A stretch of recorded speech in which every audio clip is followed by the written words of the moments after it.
Oasis Audio presents How to Catch a Prince by Rachel Hauck. Read for you by Eleni Papageorge.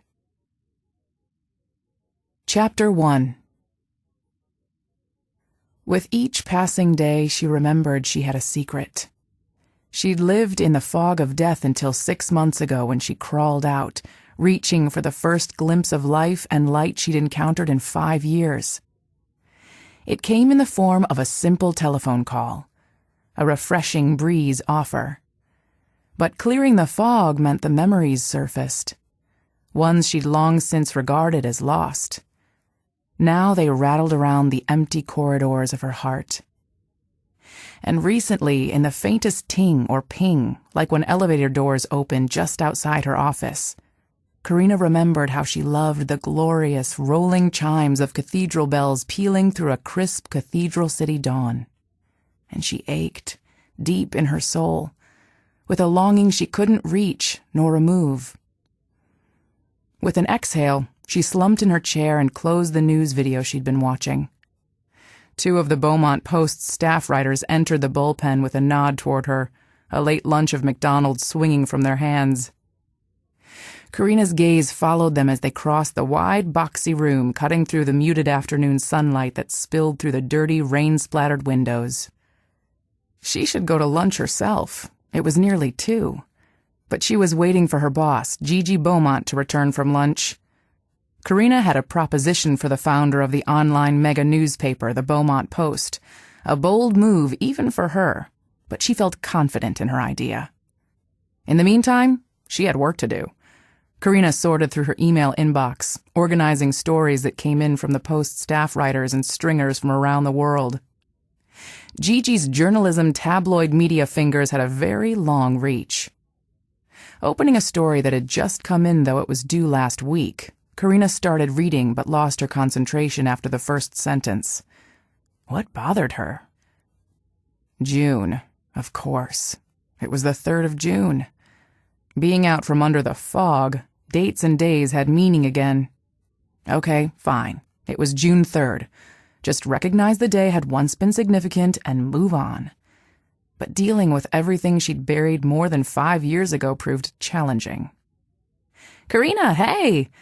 Melissa O'Brien perched on the edge of Corina's desk, angling toward the computer screen. What has you so engrossed? A story by Chip Allen? She curled her lip. Yeah, it's good. Corina cleared her throat, sat up straight and gathered herself into business mode, despite her rambling thoughts and rumbling stomach. He's got a great piece on Hollywood and violence. Did you talk to Gigi yet? Not yet. Corina peered down the long, wide center aisle of the bullpen, which ended at Gigi's office. Through the glass panel beside the closed door, she saw her boss pacing, cell phone to her ear. I thought she was still at lunch. Nope, she's back in her office, with that appendage she calls a cell phone. It's going to kill her brain cells. Corina laughed low. They'd never have the nerve to die on her. Gigi Beaumont, who crawled her way out from the poverty of the Blue Ridge Mountains to become a pioneer in the online journalism world, was a force to be reckoned with. No death, sickness, mayhem, corporate lawyers, hostile takeovers, sloppy reporters, lazy editors, nor husbands 1 through 5 could conquer her. Are you saying you don't have the nerve? Melissa let her purse slide from her shoulder to Corina's desk. We need an editorial director. You've been doing the job since Carly left 4 months ago, and you're the new girl yet. Come on, be brave. Brave? Courage wasn't the issue. It was timing. All about the timing. Gigi's a mentor and friend, and I'm here because of her. But if she wants me for the job, why hasn't she asked?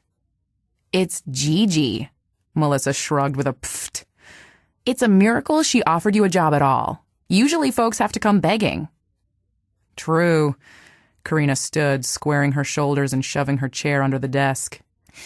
She's on her feet, ladies and gentlemen. Melissa hissed a faux crowd noise. I think she's going in. But Corina didn't move. When Gigi, a longtime family friend of the Del Reys and Corina's first employer after college, called after Thanksgiving last year with a "come on down to Florida and work for me," Corina began to wake up from the stupor of grief. At 29, she'd spent the last 5 years in grave clothes, alive but not living. "Well, I'm going. Doesn't look like you're going." Corina moved toward Gigi's office with a beauty pageant stride. "You see me walking, don't you?" Her heels thumped against the tight carpet weave. "Yeah, I do." The melody of Melissa's laugh fueled Corina's courage.